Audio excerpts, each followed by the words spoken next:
Bharatiya Janata party protest भी कर रही है आम आदमी पार्टी के खिलाफ, अरविंद केजरीवाल के खिलाफ, और वहां पर जितेंद्र बहादुर सिंह हमें नजर आ रहे हैं। जी जितेंद्र, जानकारी दीजिए और तस्वीरें भी दिखाइए। बिजली कंपनी के या दिल्ली सरकार? बिल्कुल आशुतोष, भाजपा की तरफ से आम आदमी पार्टी के खिलाफ यहाँ प्रदर्शन किया जा रहा है। आपको पूरी तस्वीरें दिखा रहे हैं कि किस तरीके के जो बिलों का सरचार्ज बढ़ा है उस बात को लेकर के आम आदमी पार्टी के खिलाफ जो है ये भाजपा के तमाम नेता जो हैं यहाँ पर प्रदर्शन कर रहे हैं। और आप देखिए कि ये शहीद पार्क से केंद्रीय सचिवालय तक यहाँ से सारे बीजेपी के नेता जाएंगे। बीजेपी के वरिष्ठ नेता विजेंद्र गुप्ता इस वक्त हमारे साथ मौजूद हैं, इनसे जानते हैं। एक तरफ अरविंद केजरीवाल को सुप्रीम कोर्ट से अंतरिम जमानत वहां से मिली है, कोर्ट की तरफ से कहा गया है, लेकिन दूसरी तरफ आप लोग उनकी सरकार के खिलाफ प्रदर्शन इस वक्त कर रहे हैं क्योंकि ये सरकार डूबता हुआ जहाज है। दूसरा, केजरीवाल जी एक भ्रष्टाचार के बड़े संगीन मामले में जेल में हैं। उनके उप मुख्यमंत्री शराब घोटाले में पिछले 1.5 साल से जेल में हैं। उनके पीडब्ल्यूडी मिनिस्टर शराब मंत्री जो उनके सहयोगी हैं सत्येंद्र जैन, वो पिछले 2 साल से जेल में हैं।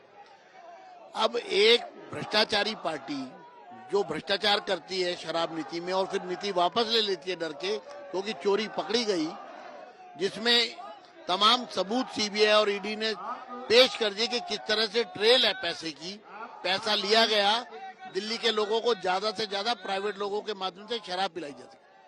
आज वो बेल के नाम पे, अंतरिम बेल के नाम पे अगर अपने आप को भ्रष्टाचार से मुक्त होने की बात कर रहे हैं तो शायद इससे बड़ा धोखा दिल्ली के लोगों के साथ और कोई हो नहीं सकता। आम आदमी पार्टी की तरफ से ट्वीट करके ये दावा किया गया कि सत्यमेव जयते, यानी कि वो कह रहे हैं कि सत्य की जीत होती है, इस तरीके की बात, और एक अपनी बड़ी जीत बता रहे हैं सुप्रीम कोर्ट के इस फैसले को लेकर।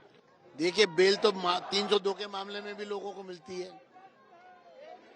तो बेल जो है कि भ्रष्टाचार का जो बड़ा मामला है जो जिसमें वो पकड़े गए हैं, इसका मतलब ये है कि ये सरकार जो भ्रष्टाचार पे आधारित है और राजनीतिक संरक्षण से अपने आप को बचाना चाहती है। भ्रष्टाचार के सवालों का जवाब राजनीतिक नहीं हो सकता। आपने घपला किया, एक मामले में घपला नहीं किया, एक के बाद एक मामले खुल रहे हैं। डीटीसी बसों की खरीद में घोटाला किया आपने, बाद में आपने डीटीसी का वर्क ऑर्डर वापस ले लिया, आपने स्कूलों के कमरों में बनाने में भ्रष्टाचार किया, सड़कें बनाने में भ्रष्टाचार हो रहा है, शिक्षा के क्षेत्र में अस्पतालों की दवाइयों तक में भ्रष्टाचार हो रहा है, शराब के अंदर भारी भ्रष्टाचार हुआ है, जल बोर्ड पूरा भ्रष्टाचार में आकंठ डूबा हुआ है। तो बिजली कंपनियों के साथ साठगांठ सामने आ रही है। जो लोग 55 करोड़ का 60 करोड़ संजय शर्मा मेरे सहयोगी भी जुड़े हुए हैं। जितेंद्र, आपके पास वापस लौटेंगे तमाम जानकारी, लेकिन इस बीच संजय, क्योंकि आपने इस पूरे मामले को सुप्रीम कोर्ट में फॉलो किया है, ये बड़ी बेंच गठित करने का मायने क्या है? क्या आज फैसला नहीं लिया जा सकता था? सुप्रीम कोर्ट खुद फैसला लेती, बड़ी बेंच को क्यों रेफर किया गया? इसलिए कि इसमें जो कानूनी सवाल हैं उनका फैसला ये बेंच नहीं ले रही है, और उन्होंने इसे, चूंकि मामला बड़ा है, 2 बेंच की अपनी डबल जो डिवीजन बेंच होती है उसकी अपनी सीमाएं रहती हैं, लिहाजा ये मामले, चूंकि पीएमएलए एक्ट को पहले भी बड़ी बेंच सुन चुकी है जिसमें सेक्शन 45 पर बात हुई है, और पीएमएलए एक्ट के तहत जो ईडी को अधिकार की पुष्टि की थी वो बड़ी बेंच ने की थी, लिहाजा उसके ऑर्डर से ऊपर ये 2 जजेज की बेंच नहीं जा सकती है। उस ऑर्डर में अगर सुधार करना है, उसमें अगर कोई मॉडिफिकेशन करना है, उसमें कुछ जोड़ना या घटाना है, या उसका रिव्यू करना है, समीक्षा करनी है उस ऑर्डर की, तो जाहिर है कि उतने ही जजों की बेंच उसमें होनी चाहिए। तो इसमें यह है कि एक तो कायदा ये कहता है सुप्रीम कोर्ट में कि अगर लार्जर बेंच है तो पहले 3 जजों की बेंच के पास ये मामला जाता है।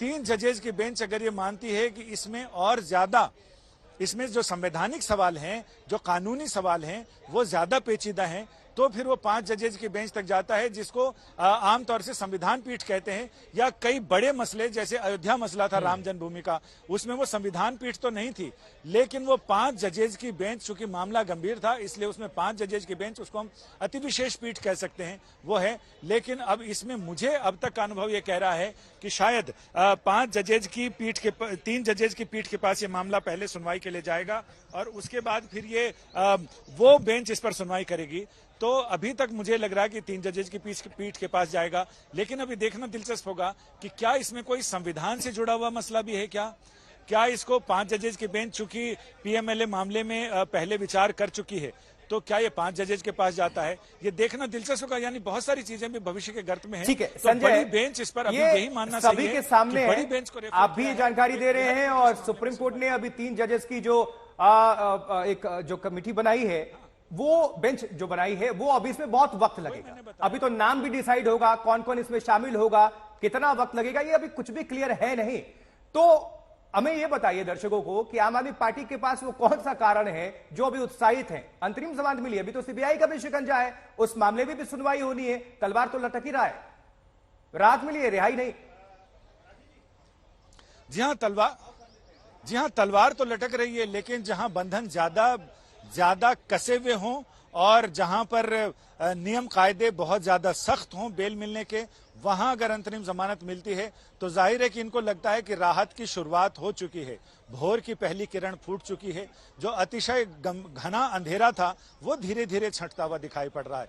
क्योंकि इसमें जमानत पीएमएलए एक्ट के तहत अंतरिम जमानत लेने में भी लोगों के पसीने छूटते हैं, लेकिन वहां अंतरिम जमानत मिली है तो जाहिर है कि ये भी परमानेंट जमानत के लिए एक आधार हो सकता है। ये दलील रख सकते हैं कोर्ट के आगे कि हमें अंतरिम जमानत मिली और हमने जमानत की शर्तों का उल्लंघन नहीं किया। जमानत ये कहते हैं कि जमानत है वो रेगुलेशन है, यानी वो नियम है, और जो जेल है यानी जेसी है वो एक्सेप्शन है। तो ऐसे में जमानत मिलना ये तो सही है कि कानून की निगाह में जमानत मिलना निर्दोष साबित होने की गारंटी या सर्टिफिकेट नहीं है, लेकिन हाँ जेल से राहत की तो शुरुआत है। लेकिन टेक्निकली एक्चुअली तो उनको जमानत मिल गई, अगर उनके खिलाफ कोई और मामला नहीं होता तो जाहिर है शाम तक अरविंद केजरीवाल जेल से बाहर होते। लेकिन चूंकि सीबीआई का मामला है, सीबीआई भी इस मामले में उन्हें गिरफ्तार उन्होंने किया है इसी से जुड़े हुए मामले में, तो जाहिर है कि उन्हें तब तक जेल से बाहर निकलने के लिए इंतजार करना पड़ेगा।